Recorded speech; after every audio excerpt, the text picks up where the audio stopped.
Firman Tuhan kita mengenai bagaimana untuk mengalahkan keangkuhan. Dan saya percaya saudara suka mengulang-ulangi firman Tuhan yang sudah saudara terima dari minggu-minggu yang lalu. Lebih daripada itu saudara mempraktekkan firman Tuhan. Amin.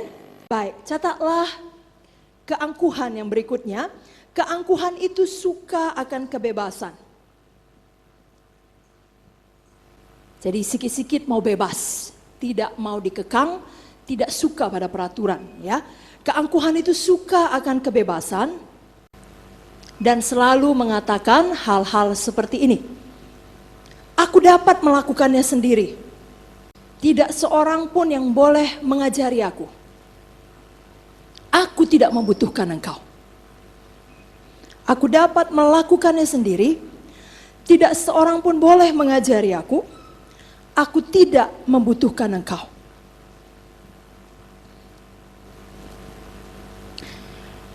Nah, mari kita selidiki diri kita. Apakah ucapan-ucapan tadi merupakan ucapan-ucapan yang juga suka kita keluarkan? Kalau iya, baiklah pada hari ini kita bertobat. Amin.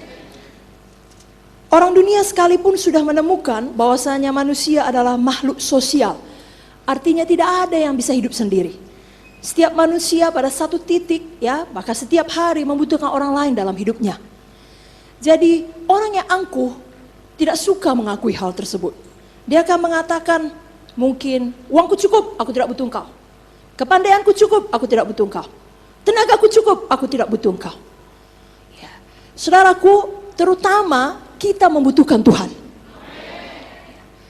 Dan kemudian Tuhan meletakkan kita di dunia ini, kita saling membutuhkan. Itu sebabnya ada yang dinamakan dengan tubuh Kristus. Tubuh Kristus itu beda tempatnya masing-masing. Ya, tetapi saling membutuhkan. Sama seperti tubuh badan kita ini, semuanya saling membutuhkan. Kalau saudara tidak punya tangan, saudara terlahir sebagai tunadaksa, cacat tubuh. Walaupun saudara mungkin bisa melatih tubuh saudara untuk menutupi cacat itu, menulis dengan mulut, atau menulis dengan kaki, tapi sebenarnya hidup saudara akan lebih mudah kalau ada tangan saudara.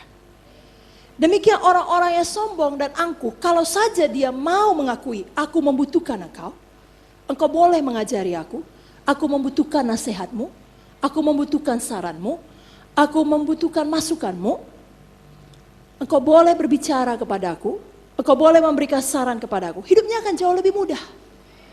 Apalagi kalau dia mengatakannya kepada Tuhan. Begitu saudara menghadapi satu tantangan, pertama sekali lari kepada Tuhan. Dan berseru, aku membutuhkanmu Yesus. Ya, kita sudah lihat berulang kali raja-raja perjanjian lama. Ketika dia datang kepada Tuhan, mereka selalu menang melawan musuhnya. Amin saudaraku. Baik, tapi kali ini ada yang mau saya tekankan. Tadi dikatakan yang pertama kali, keangkuhan itu suka kebebasan. Kenapa dia bilang aku gak butuh engkau? Karena dia mengerti kapan dia datang kepada orang lain, hidupnya menjadi lebih tidak bebas. Itu sebabnya banyak anak-anak muda, mungkin tidak di Indonesia tapi di negara barat, pada usia tertentu mereka tidak mau lagi tinggal bersama dengan orang tua. Mereka berkata, aku tidak butuh engkau lagi. Sebenarnya mereka butuh orang tua dari segala pihak. Apalagi kalau mereka belum menikah.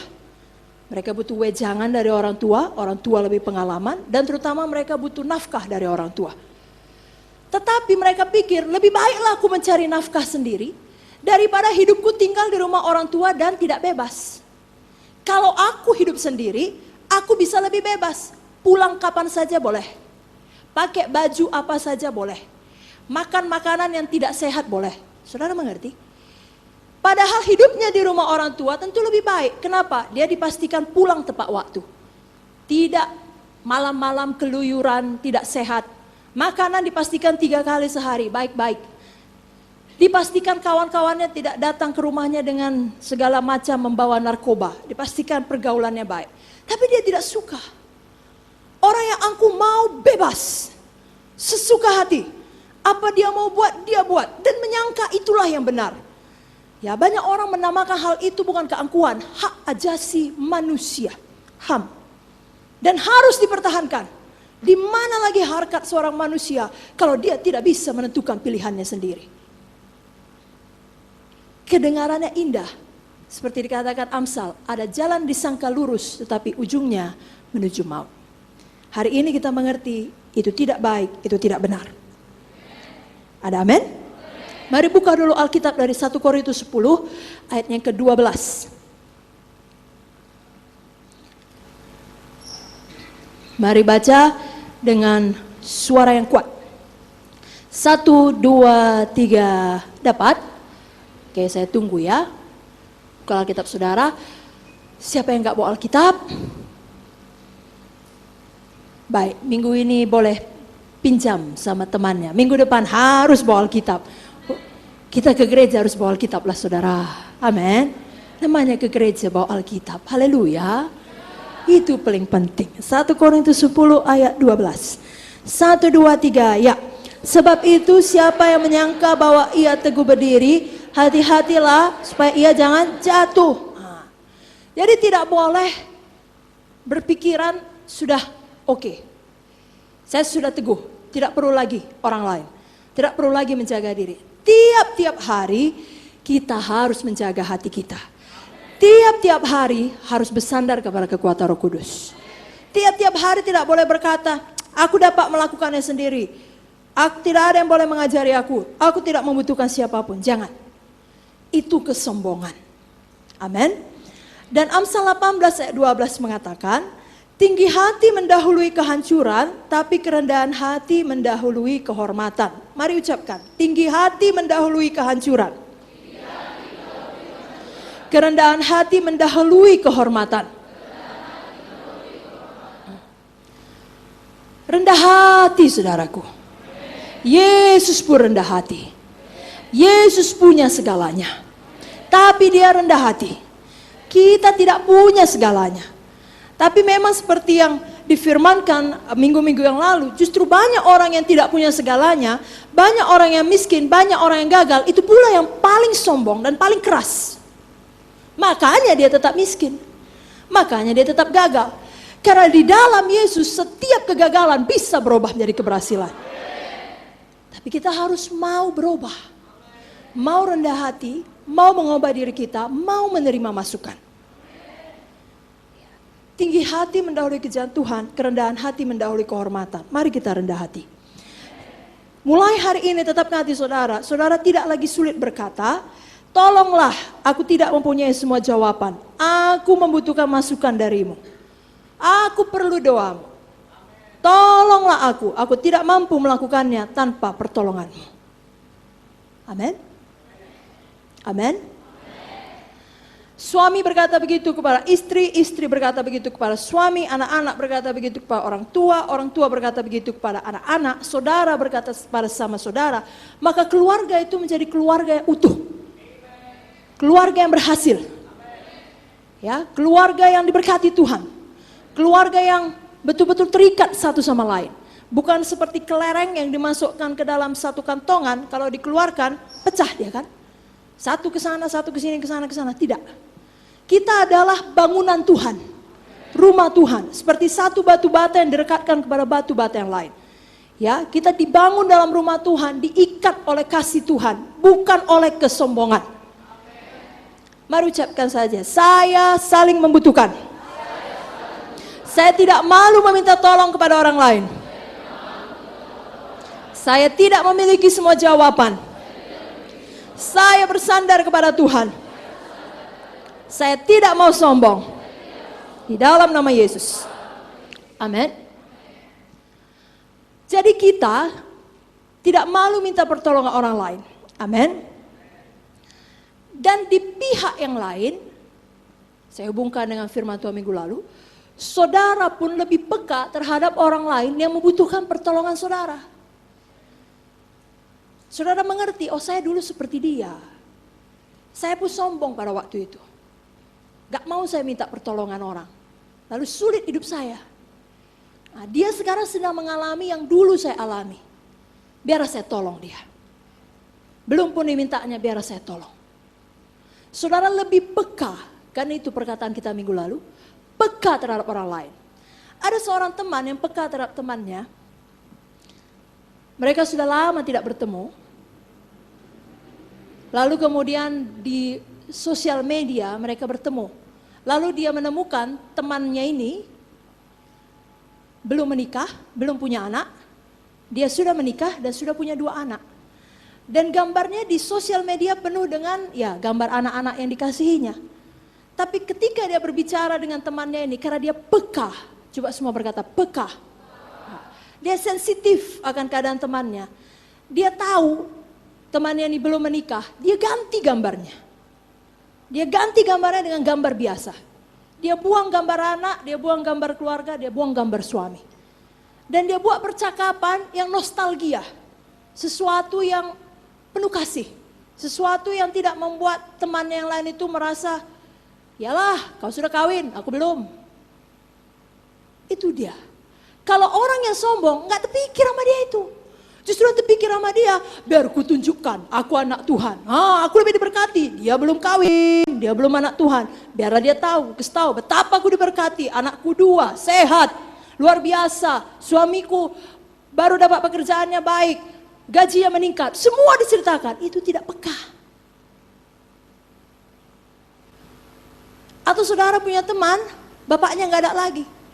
Lalu kalian makan-makan, yang kalian ceritakan, bapakku ngasih aku mobil, bapakku belikan aku rumah. Itu tidak peka. Saudara mengerti? Atau saudara pergi dengan kumpulan orang-orang lebih tua dari saudara. Usia saudara mungkin 15, 20. Saudara pergi dengan abang-abang kakak 35, 40, 45. Lalu saudara pesan semua makanan enak. Itu tidak peka. Mereka tidak bisa makan makanan itu. Saudara mengerti?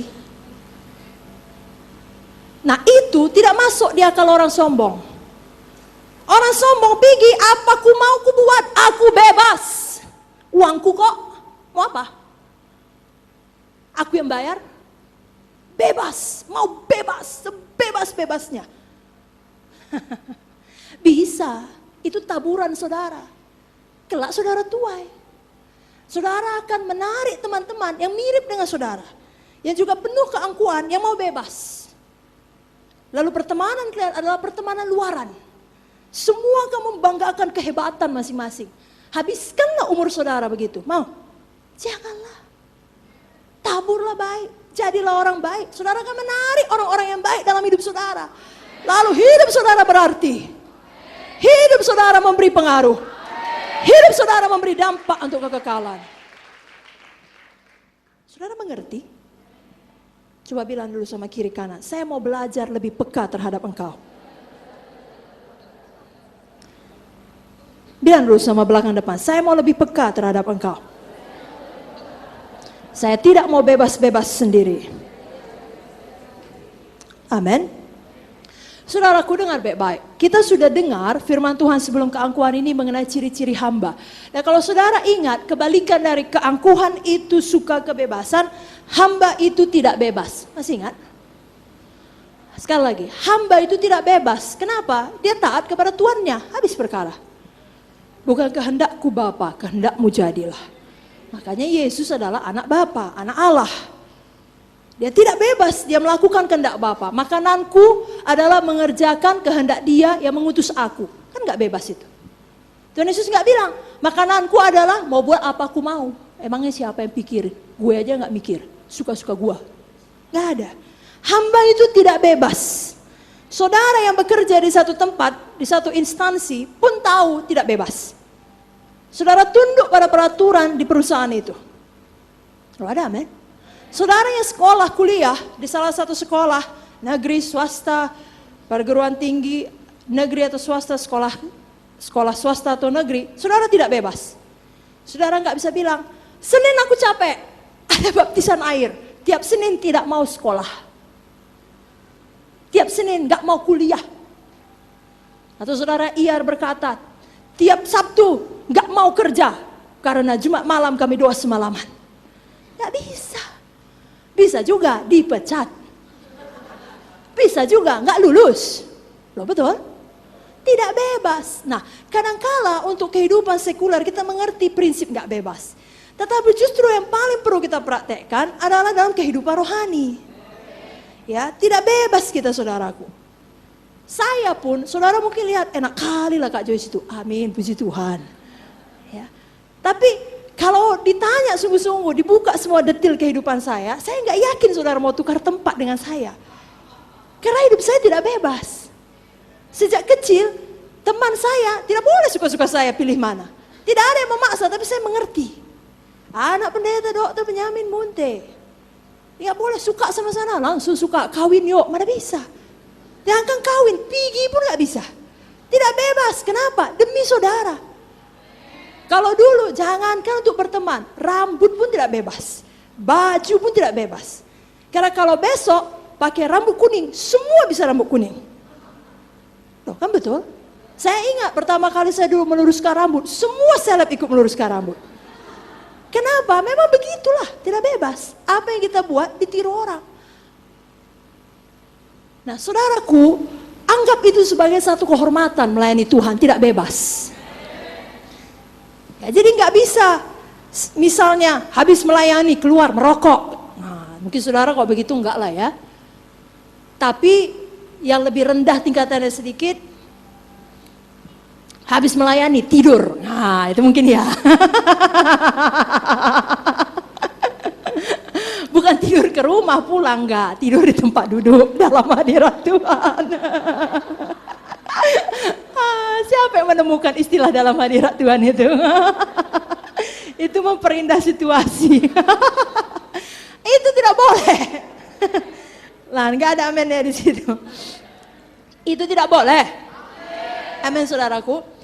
Sekali lagi, saudara bisakah hidup tidak bebas dan sukacita? Bisa. Kenapa? Karena kita tahu kita menyenangkan Tuhan. Dan memang salah satu inti daripada kekristenan, Lukas 9 ayat 23, barang siapa mau mengikut aku, ia harus menyangkal dirinya, memikul salibnya, dan mengikut aku. Artinya apa? Tidak bebas.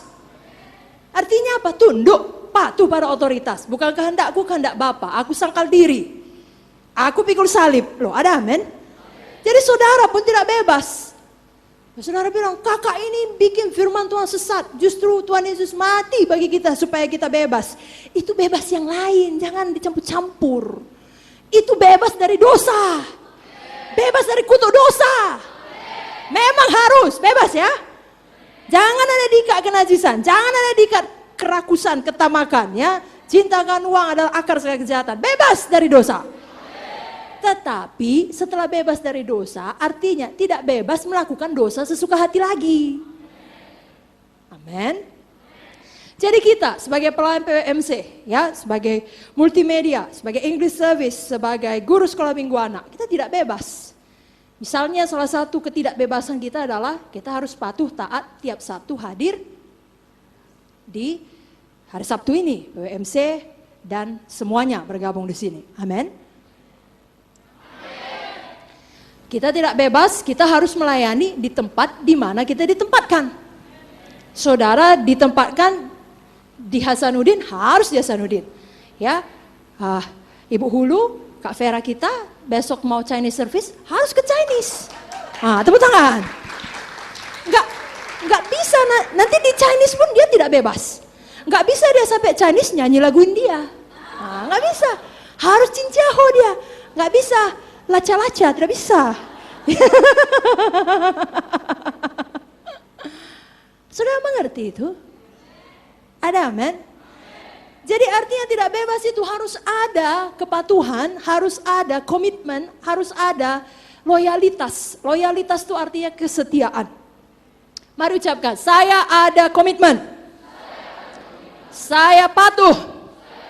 Saya loyal. Saya setia. Nah, orang angkuh tadi tidak ada itu sama dia. Dia mau bebas. Dia tidak tahu apa itu komitmen, dia hanya mau untung saja. Maaf, kalau kata kasarnya, lama-lama dia akan bersikap seperti parasit. Berteman pun hanya untuk untung. Kalau kau berhenti memberi keuntungan padaku, kau bukan temanku lagi. Kalau gereja ini berhenti memberi keuntungan kepadaku, ku cari gereja lain yang bisa memberi keuntungan kepadaku. Nah itu dia. Kalau pelayanan ini sudah sampai pada satu titik di mana aku rasa tidak ada lagi untungnya bagiku, aku tidak perlu lagi di sini. Aku masuk pelayanan ini dari awal pun maksudku untuk mencari jodoh. Sudah aku dapat jodohku gak suka aku melayani banyak, maka aku tidak akan melayani lagi. Ada orang seperti itu. Jangan jadi orang seperti itu. Kenapa? Karena saudara tahu Tuhan melihat kita. Saudara takut sama Tuhan. Ya saudara pikir, ya jangan seperti itu karena kasihan nanti gereja. Gereja gak perlu dikasihani. Gereja milik Tuhan. Kita pergi, kita bilang goodbye, Tuhan tidak akan membiarkan gerejanya runtuh. Itu Tuhan yang bangun. Dan Tuhan bilang kalau dia membangun gereja, pintu alam maut tidak bisa menyentuhnya. Tidak bisa mengalahkannya. Ya, amin saudaraku. Tapi yang menjadi persoalan, kita kemana? Ada apa dengan kita kelak? Jangan jadi orang-orang yang angkuh seperti ini. Yang tidak tahu loyal. Ya, yang hanya... Ya kayak tadi, hanya seperti parasit mencari orang yang dapat menguntungkannya. Ya, orang dunia mempunyai banyak istilah untuk itu. Parasit, kacang lupa akan kulitnya. Kita tidak ada yang demikian. Kita ingat dari mana Tuhan panggil kita. Ya, kita bukan malin kundang. Amin saudara. Saudara kan kadang bilang, bukan saya orangnya, bukan saya. Padahal saya. Tidak apa-apa, tidak terlambat untuk bertobat. Karena kebanyakan orang-orang yang malin kundang, orang-orang yang parasit, udah dia pun yang jahat, dia pula yang menuntut. Kenapa? Karena seperti kata firman, buta. Bagaimana kalau orang buta? Buta mata rohani, nggak nampaknya. Karena keangkuhan itu menutup dia, membuat dia buta. Yang dilihatnya adalah kebenaran dirinya saja. Seharusnya gereja memberi lebih, seharusnya pelayanan memberi lebih, seharusnya dia mengasihiku, seharusnya dia yang peka terhadapku. Gak tahu dia untuk memberi, untuk berkorban, untuk melayani, untuk loyal kepada orang lain, untuk setia, untuk patuh. Gak masuk di akalnya. Jangan jadi orang buta dan picik seperti itu. Itu bukan karakter Kristus. Itu karakter Lucifer. Milikilah kerendahan hati. Milikilah hati Yesus, hati pelayan, hati hamba, hati yang setia. Bukalah Amsal 20 ayat 6.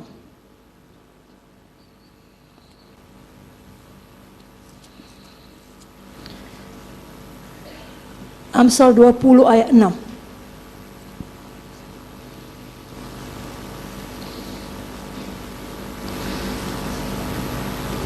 Dapat saudaraku? 1, 2, 3, ya. Banyak orang menyebut diri baik hati, tapi orang yang setia, siapakah menemukannya? Karena memang jadi baik mudah. Karena hanya perlu baik sekali. Tapi kalau setia itu perlu baik selalu, terus menerus. Lagi nggak pengen baik pun harus baik. Lagi rasanya nggak mau baik pun harus baik. Memilih baik.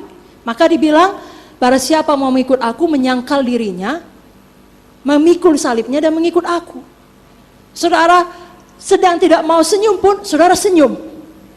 Bukan berpura-pura, tetapi bertindak dengan iman. Tidak membiarkan setan yang menang. Tidak membiarkan perasaan yang mengendalikan saudara. Saudara mengerti, saudara orang rohani. Roh yang mengendalikan tubuh. Roh yang mengendalikan jiwa. Roh yang mengendalikan emosi. Dan bukan sebaliknya. Emosi datang dan pergi, senang dan susah, ya. Bisa datang kapan saja. Tapi Roh Kudus lebih besar. Makanya setia. Katakan, saya orang yang setia. Saya orang yang setia. Saya orang yang loyal. Saudaraku, orang dunia saja tahu bahwasanya kesetiaan, loyalitas itu adalah hal yang baik. Itu sebabnya produser film, ya, saya nggak tahu lah, di Hollywood mungkin, kalau mau membuat film box office, di dalamnya pasti ada itu unsur loyal, unsur pengorbanan, ya, rela mati untuk orang lain, rela setia kepada pimpinan, kepada pasangan, kepada orang yang disukai, atau kepada apalah. Kan begitu film-film box office. Ya, hanya film-film yang sudah sangat mereng lah, yang tidak memiliki unsur-unsur yang baik di dalamnya. Kalau saudara pernah nonton ada film namanya Lord of the Ring, di dalam film itu ada banyak unsur kesetiaan. Ada satu tokoh namanya Frodo, dia memegang cincin. Kalau saudara nggak tahu, saudara dengar aja. Dia punya armor bearer, saya lupa namanya. Nah, Sam, very good ya, nonton ya, bagus. Itu film bagus. Sam adalah armor bearer sejati. Rajanya pun, tunggu, Aragorn. Hebat juga ya, saya ingat. Sangat setia kepada Frodo ini. Rela mati untuk Frodo. Padahal seharusnya orang yang mati untuk dia karena dia raja. Tidak heran dan orang pun mau mati untuk dia. Kenapa? Dia pun mau mati untuk orang. Makanya film itu salah satu film yang tidak ada tandingannya, Lord of the Ring. Kalau itu saudara bolehlah nonton. Ya, tapi film lain tidak usah lah ya. Yang saya bilang yang gini-gini itu Bollywood tahu salah ya. Saya kurang mengerti unsur-unsur di situ. Tapi yang mau saya bilang, orang dunia pun tahu loyalitas, komitmen, kesetiaan adalah hal yang sangat penting. Adalah hal yang sangat baik. Mereka setia walau tahu akan mati. Mereka setia walau tahu pasti kalah. Itu saudara nonton Lord of the Rings, saudara akan mengerti tidak mungkin menang. Musuh sangat hebat, musuh luar biasa. Tapi mereka tetap maju, mengerjakan hal yang benar. Ya, mengerjakan hal yang mereka tahu itulah yang harus dikerjakan, walaupun menuntut nyawanya. Saya kok lihat itu, saya bilang, ini pasti yang ngarang ini sudah selamat. Karena banyak kali firman yang ada di situ. Dia berpegang pada sumpah walaupun rugi. Karena itu kesetiaan, Mazmur 15. Barang siapa mempertahankan nyawanya akan kehilangan nyawanya. Barang siapa yang kehilangan nyawanya karena Injil, dia akan memperolehnya kembali. Kan itu. Nah, itulah yang terjadi. Bukan saya bilang film itulah kalian tonton, itulah Injil, enggak. Tapi orang dunia pun ngerti itu. Kapan dia setia, enggak peduli, biarlah aku mati, hidup dia. Menang dia. Sedangkan kita hitung-hitung, kalau nanti saya melayani, saya kurang waktu sama keluarga, saya kurang tidur, saya kurang ongkos, terlalu jauh tempat pelayanan. Kita hitung semuanya. Kita mau bebas menurut kehendak kita. Gak mau kita tunduk, kita hitung. Barang siapa tidak mau kehilangan nyawanya, akan kehilangan nyawanya.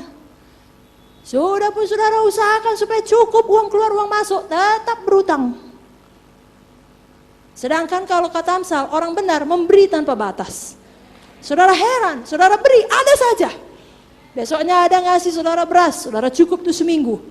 Ada ngasih saudara kue, saudara cukup untuk makan pagi. Mau hidup supranatural? Atau mau hidup dengan kekuatan sendiri dan berkata kepada Tuhan, itulah kalau kita tidak sadar, aku bisa melakukannya sendiri.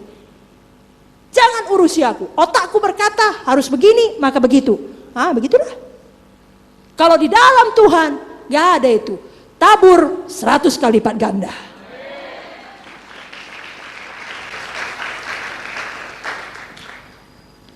Kita yang memilih hidup kita, saudaraku. Mari kita bukalah ayatnya, Matius 10 ayat 39. Matius 10 ayat 39. Dapat? Satu, baca kuat-kuat. 1, 2, 3, ya. Barang siapa mempertahankan nyawanya, ia akan kehilangan nyawanya. Dan barang siapa kehilangan nyawanya karena aku, ia akan memperolehnya. Aduh, hiduplah seperti ini. Amin. Hiduplah seperti ini. Diulangi lagi di Matius 16 ayat 25. Dan sebenarnya di setiap Injil ada, di Markus pun ada, Markus 8:35, di Lukas pun ada, Lukas 9:24, Lukas 17:33, di Yohanes pun ada, Yohanes 12:25. Tapi kita baca ini saja, Matius 16:25. 1, 2, 3, ya. Karena barang siapa mau menyelamatkan nyawanya, ia akan kehilangan nyawanya. Tapi barang siapa kehilangan nyawanya karena aku, ia akan memperolehnya. Hidupkan ini dalam hati saudara. Kenapa sampai ada di keempat Injil? Bahkan di Matius diulang 2 kali, di Markus diulang 2 kali, di Lukas diulang 2 kali. Kenapa? Karena penting. Orang yang angkuh mau mempertahankan, hamba mau memberi. Dan sedihnya yang mau mempertahankan kehilangan. Yang mau melepaskan mendapatkan. Kenapa mau? Karena punya iman, karena percaya pada Tuhan. Kalau aku berikan, kalau aku lepaskan, kalau aku patuh, Tuhan adalah Tuhan yang adil. Percayakah engkau kepada Tuhan? Percayalah. Saudaraku, saya dorong saudara untuk menabur yang baik. Jangan mau bebas. Baik saudara English service, baik saudara guru sekolah minggu, saudara seleb, saudara multimedia, saudara penyanyi, saudara pemusik. Jangan sesuka hati mau melayani. Saudara bertanggung jawablah pada pelayanan saudara. Bila saudara memang, saya garis bawahi, memang berhalangan melayani di suatu tempat, apakah itu pelayanan Kamis, pelayanan Sabtu, apalagi pelayanan Minggu, maka saudara cari yang dapat menggantikan saudara. Dan saudara permisi baik-baik kepada pemimpin saudara. Saudara minta maaf dengan rendah hati. Itu namanya baru bertanggung jawab. Jangan ada lagi saudara diam-diam, tidak mengaku, maka saudara tidak melayani atau terlambat. Itu menunjukkan sikap yang mau bebas. Sudah untung aku mau datang. Mau apa kau? Kau tidak gaji kok aku? Saudara bisa bilang begitu. Pemimpin bisa mengalah, tidak membalas saudara. Saudara bisa tunjukkan saudara sebenarnya tidak setuju dengan cara, kalau saudara misalnya penyanyi atau seleb ataupun pemusik dibuat melayani doa syafaat, tidak pernah mau datang. Lalu akhirnya pemimpin mengerti, oh dia memang tidak mau. Lalu pemimpin mengalah. Saudara dibuat hanya melayani kebaktian minggu. Di tempat yang saudara suka pula. Lalu saudara melayani tepat seperti yang saudara inginkan. Nyaman, tidak terganggu, sukacita lah saudara. Tapi saudara tidak mengerti dalam dunia rohani, saudara menabur yang tidak baik. Itulah saudara tabur untuk keturunan saudara. Lalu kelak saudara punya anak badani, saudara heran, itu anak kok egois, itu anak kok jahat, itu anak kok bodoh. Itu anak kok keras hati, saudara yang menaburnya. Saya enggak nakut-nakuti. Karena itu memang firman Tuhan, selama bumi masih ada, mesti menabur dan menuai, tidak akan berhenti. Nah banyak orang enggak sadar dan berpikir bisa lepas dari konsekuensi.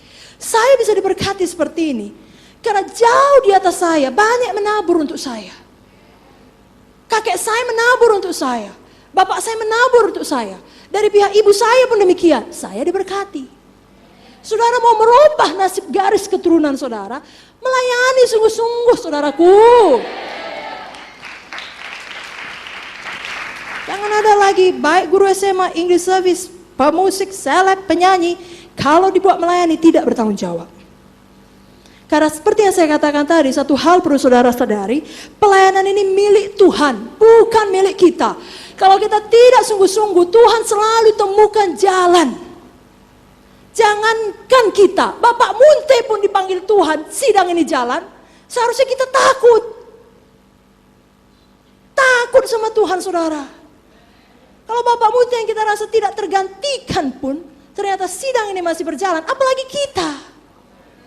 Jadi kalau saudara tugaskan Helvetia, Deli Tua, apalagi Hasanuddin, Herminahol, Ami, datang saudaraku, melayani baik-baik.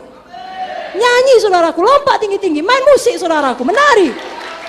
Layani anak-anak sekolah minggu dengan baik. Sungguh-sungguh saudaraku, tabur yang baik.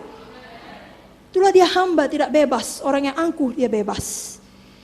Dia tidak mau permisi, dia diam, dia pura-pura tidak tahu, dia tidak peduli. Ya, dia tidak peduli. Jangan demikian. Ya, saudara, kalau saudara pernah baca ada hafalan anak-anak seleb, jika aku berhenti. Itu kalau saya tidak salah ada satu bait yang di situ mengatakan, jika aku berhenti, apa jawabku kepada Allah yang pengasih, yang tetap peduli. Lalu ada lagi bait berikutnya mengatakan, apakah yang akan terjadi? Gerejanya akan tetap mengabdi sampai mati. Satrianya berapi-api, sementara aku semakin jauh berdiri dan berkata, Tuhan, kenapa aku berhenti? Nah, itulah dia. Kita pikir awak yang menang. Awak nggak melayani, nggak ada yang berani ngukum awak. Padahal orang terus maju. Memang setahun mungkin gak nampak, tapi 5 tahun nampak. Karena sikit kayak kapal itu, sikit dia menyerong. Orang lain masih lurus, makin lama dia makin serong. Lalu yang nyerong ini tetap mempersalahkan, tetap menuntut. Kenapa? Dipenuhi dengan keangkuhan. Kebenaran diri sendiri, kebebasan diri sendiri. Hari ini jangan ada lagi yang demikian. Tiap kali saudara tanggung jawab pada pelayanan, saudara menabur yang baik. Tiap kali saudara tidak tanggung jawab pada pelayanan, seperti yang saya katakan tadi, tidak permisi, tidak mencari pengganti, tidak mau minta maaf, diam-diam saja, saudara menabur yang tidak baik. Jangan demikian. Saudara menabur untuk saudara dan untuk keturunan saudara. Takutlah akan Tuhan. Amin. Mari angkat tangan saudara, katakan, saya tunduk kepada otoritas, saya takut akan Tuhan, saya tanggung jawab pada pelayanan saya. Saya mau menabur yang baik di dalam nama Yesus. Amin. Bahkan seharusnya saudaraku, kalau pelayanan saudara berhasil, saya dorong saudara untuk membangun kebiasaan yang baru. Saudara kabari pemimpin saudara. Tidak harus setiap kali, tapi pada waktu-waktu tertentu di mana Roh Kudus menggerakkan saudara, saya dorong saudara supaya saudara tidak terbiasa hanya menghubungi pemimpin bila ada masalah. Atau hanya menghubungi pemimpin bila mau permisi. Saudara bayangkan kalau saudara jadi pemimpin, tiap kali dapat SMS bisa deg-degan jantungnya. Karena dia tahu tiap kali bunyi isinya akan berkata, maaf ya, saya tidak bisa melayani. Dan setiap manusia, kalau nggak menang dia berdoa pada hari itu, bisa capek. Nah, kalau saudara mau jadi armor bearer bagi pemimpin saudara, menurut saya itu belum mil kedua, itu masih mil pertama. Kalau ada hal yang baik yang saudara bisa lakukan untuk memberkati dia, saudara kirimkan. Misalnya aja ya Kak Vera, besok Kak Vera melayani Chinese service. Baik, Kak Vera kirim SMS sama ibu atau sama Bapak Gembala. Bapak Gembala, cuaca baik, cuaca rohani lebih baik. Saya ajak mereka semua menari dengan Roh Kudus misalnya. Kalaupun ternyata jiwa baru yang diharapkan, katakanlah 300, itu nggak mungkin lah. Tapi katakanlah banyak, yang datang lebih sedikit daripada yang diharapkan. Vera memberikan satu ucapan yang penuh iman, mengalahkan musuh, seperti firman Tuhan kemarin. Minggu ini masih sekian, tapi minggu depan pasti bisa. Lalu Bapak Gembala atau Ibu Gembala membaca itu, mereka senang. Besok-besok kalau titit ada Kak Vera, mau mereka buka. Tapi kalau Kak Vera membiasakan tiap kali SMS Ibu Gembala, Ibu Gembala saya tidak datang. Bapak Gembala permisi. Ibu Gembala saya sakit. Bapak Gembala saya sedih. Ibu Gembala, saya berani bilang nama Kak Vera karena dia tidak akan marah. Saya jadikan contoh. Kalau tadi saudara saya nggak tahu apakah saya selamat pulang nanti kan? Jadi biasakan, bangun kebiasaan yang baru. Saudara tahu, saudara bilang, untuk apa? Ngabis-ngabisin pulsa. Boleh saudara bilang gitu. Lagi-lagi itu taburan saudara. Yang saya tahu Alkitab berkata, kalau kita kasih segelas air kepada hamba Tuhan, kita tidak kehilangan upah. Itu yang saya tahu. Jadi bagus saudara cerdik saja. Ya, saudara berkati pemimpin saudara. Itulah saran saya.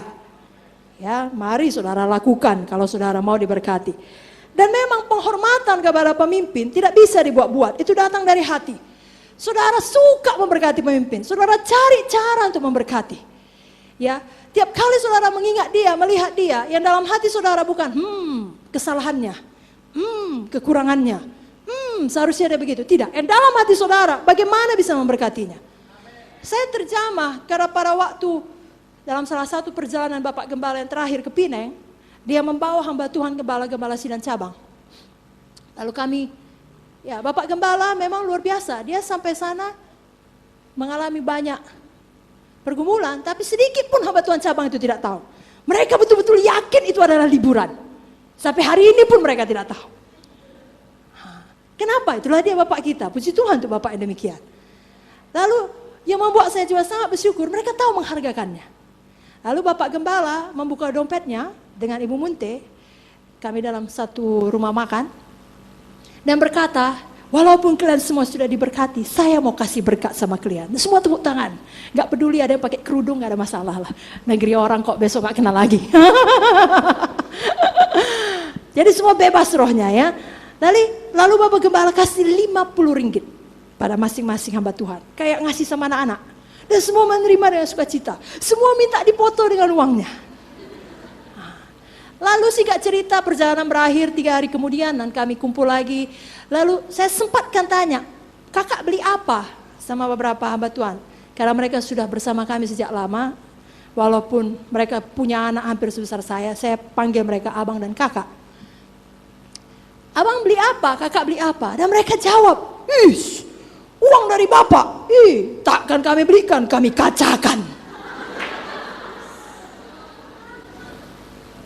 Kalau uang dek bisa dicari, tapi kalau dari bapak, besar berkatnya dek. Oh, kami kacakan deh. Mungkin nggak gitu kalah percis, saya tiru-tiru lah. Pokoknya khas lah, ya ada karonisnya di situ. Dan beberapa waktu yang lalu, saya juga dapat SMS dari salah seorang anak seleb. Ada saya bagi kerupuk-kerupuk sama mereka. Tapi salah seorang berkata, Kak, kerupuk ini izin tidak saya makan sampai kapanpun. Saya akan simpan kerupuk ini. Ini sangat berharga karena dari kakak. Beda harganya. Ya, saya tidak menyalahkan saudara yang langsung membuka dan memakannya. Bagus, bagus. Jangan merasa bersalah ya. Sudah turun ke jamban, jangan lagi ingat. Tapi ada yang demikian. Kenapa? Nggak bisa dibuat-buat, memang datang dari hatinya. Ya. Dia tidak familiarity sama pemimpinnya. Dan saya yakin orang-orang demikian akan sangat diberkati Tuhan. Amin saudaraku. Ya, kalau mau tepuk tangan yang meriah pada Tuhan. Baik, walaupun saya ada siapkan 2 poin lagi, tapi saya rasa hari ini cukup. Amin saudara. Saudara diberkati. Itu tadi contoh yang baik. Ya, ada satu contoh yang kurang baik. Saya pernah kasih cincin kepada seorang anak Tuhan yang menurut saya bukan hanya pada waktu itu berapa tahun yang lalu, pada sampai hari ini pun sangat mahal. Sama saya itu ukuran yang sangat mahal. Kalau saudara perhatikan saya cantik begini, saya ngaku aja kasih orang. Ini hadiah seleb, nggak tahu kliennya. Inilah dia klien. Ya, kasih orang.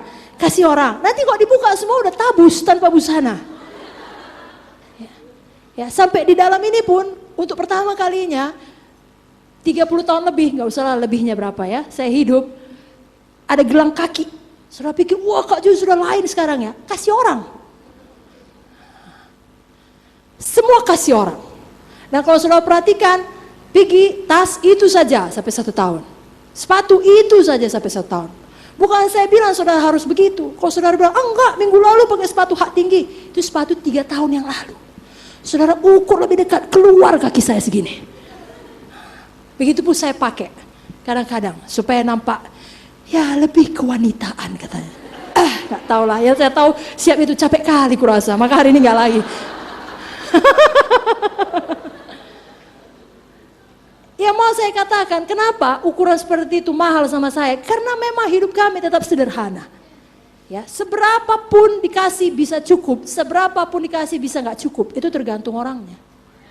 Jadi mau saya ceritakan, ada orang dikasih perhiasan, saudara tahu apa katanya? Dia nggak bilang sama saya, tapi dia bilang sama semua orang, sehingga sampai balik sama saya, apa itu ngasih kayak gini? Aku bisa beli yang lebih hebat. Kalau yang begini, cocoknya sama pembantu. Lalu dia kasih itu sama anak Tuhan yang lain. Saudaraku, yang bikin sakit kenapa? Karena kita sayang sama dia. Kalau tadi kita nggak peduli, dia ngomong apa? Emangnya gue pikirin. Tapi itulah bentukan. Tapi yang mau saya bilang, hidupnya, ya tidak usahlah saya bilang tidak diberkati, tapi itu taburan yang tidak baik. Ada contoh yang baik, hamba Tuhan cabang, ada contoh yang tidak baik, anak Tuhan ini, tolong ikutilah yang baik. Amin saudara, amin saudara. Kita sudah belajar beberapa minggu, apa yang kita tabur itu yang kita tuai. Jangan tabur dalam keangkuhan, tabur dalam kerendahan hati, tabur dalam kepatuhan. Saudara tidak akan menyesal. Saudara akan menuai satu hidup yang baik daripada Tuhan. Hari ini Ibu Munte dan Kak Vicky ada urusannya, tapi itu membuat kita lebih sungguh-sungguh berdoa. Katakan amin. Dan tadi sudah ada jadwal, sudah disiapkan sejak tadi pagi, sudah dibereskan Kak Vicky, nanti akan diurus. Amin saudaraku. Dan saudaraku, sebelum kita tutup dan kita berdoa dipimpin oleh kakak kita Kak Heni, saya mau bilang sama saudara, saya mohon sekali. Memang hari Kamis depan kita bisa bebas, ya. Tapi saya mohon sekali, untuk kali inilah setidaknya, saudara patuhlah. Apalagi kita tahu, kita sudah dengar di TKP, saya tidak usah ulangi, ada, bagaimana saya mengucapkannya, peperangan rohani untuk tanah itu, saudara mengerti ya. Jadi kita sebagai salah satu tombak, ujung tombak daripada sidang ini, patutlah kita hadir. Dan alangkah baiknya bila kita hadir lebih pagi dibandingkan jemaat. Hadirlah jam 8. Kalau saudara bisa hadir untuk pekerjaan dan kuliah saudara jam 8, itu hari libur kongsi facai, saudara bisa hadir di Tanah Tuntungan di Yom Kippur jam 8. Saudara yang tidak punya kendaraan, saudara atur supaya saudara bisa masuk ke dalam dengan kendaraan. Dan juga sudah disiapkan transportasi di simpang untuk masuk ke dalam. Sekali lagi, bilang sama kiri kanan, hadir hari Kamis ini saudaraku ya. Tolong saudaraku ya. Saya yakin 30.000 bisa saudara bayar. Nanti akan dibeli nasi kotak, saya sudah tanya Siska, nasi kotaknya dibeli yang paling baik. Ya, jadi lebih daripada setengah uang saudara, hampir 2/3 uang saudara untuk makan. Lalu sepertiganya lagi untuk beli pohon pinangnya, untuk beli semua peralatannya, dan seperti biasa itu tidaknya menutupi biaya. Ya, selalunya kurang, gereja selalu berkorban. Tidak ada usaha mencari untung di situ. Begitupun kalau saudara keberatan dengan 30.000, tolong sesama sel membantu. Kalau sel tidak bisa membantu lagi, maksud saya teman-teman di praise worship, kalau di sel namanya sel, tidak ada betul uang saudara, saya mau bayar, tapi datang saudara. Datang saudara, bilang sama si Kak Joyce mau bayar. SMS saya, bayarkan saya Kak Jo. Saya bisa bayar 10, bayarkan saya 20. Saya bisa bayar 15, bayarkan saya 15. Saya mau, saya sungguh-sungguh mau, tapi datang saudara. Saudara mengerti? Saudara mengerti? Baik. Begitupun saya yakin, ya saudara patuh kepada firman Tuhan ini. Hari ini kita KKR, True Love, amen. Happy true love. No happy Valentine, but happy true love, ya. And every day we happy true love. Ya, grammarnya agak salah, iya kan saja.